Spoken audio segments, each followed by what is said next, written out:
నటసింహం నందమూరి బాలకృష్ణ నటించిన latest movie NTR మహానాయకుడు కథానాయకుడు రెండు సినిమాలు బాక్సాఫీస్ దగ్గర బొక్కబోర్ల పడగా ఈ సినిమాలను నిర్మించిన బాలకృష్ణ సొంత బ్యానర్ లో నిర్మించినప్పటికీ ఈ సినిమాల ద్వారా భారీ లాభాలను ఆర్జించవచ్చని భావించగా రెండు సినిమాలు దిమ్మ తిరిగే షాక్ ఇవ్వడంతో ఒక షాకింగ్ నిర్ణయం తీసుకున్నాడనే టాక్ ఇండస్ట్రీలో చక్కర్లు కొడుతుంది.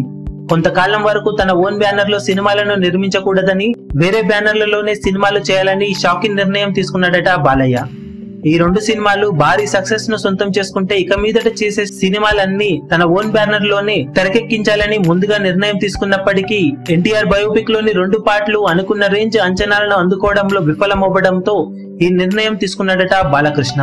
ప్రస్తుతం బాలకృష్ణ తన అప్కమింగ్ మూవీని బోయపాటి సీను దర్శకత్వంలో చేయబోతున్న విషయం తెలిసిందే. త్వరలోనే సెట్స్ పైకి వెళ్లబోతున్న ఈ సినిమా వచ్చే ఏడాది సంక్రాంతి కానుకగా ప్రేక్షకుల ముందుకు వచ్చే అవకాశాలు ఎక్కువగా ఉన్నాయనే టాక్ వినిపిస్తుంది. ఆ సినిమా తర్వాత ఓన్ బ్యానర్ లో సినిమా ఉంటుంది అనుకున్నా ఇప్పుడు ఆ సినిమాను క్యాన్సిల్ చేసి ఇతర బ్యానర్స్ ని ఒప్పుకుంటున్నాడట బాలకృష్ణ.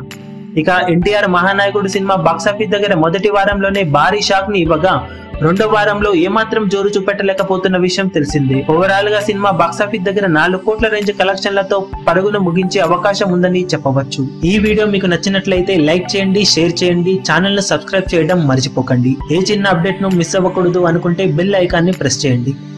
లేటెస్ట్ సినిమా అప్డేట్స్ కోసం బాక్సాఫీస్ కలెక్షన్స్ రిపోర్ట్స్ కోసం మా అఫీషియల్ యూట్యూబ్ ఛానల్ ను సబ్స్క్రైబ్ చేసుకోండి. ఏ చిన్న అప్డేట్ ను మిస్ అవ్వకూడదు అనుకుంటే బెల్ ఐకాన్ ని ప్రెస్ చేయండి.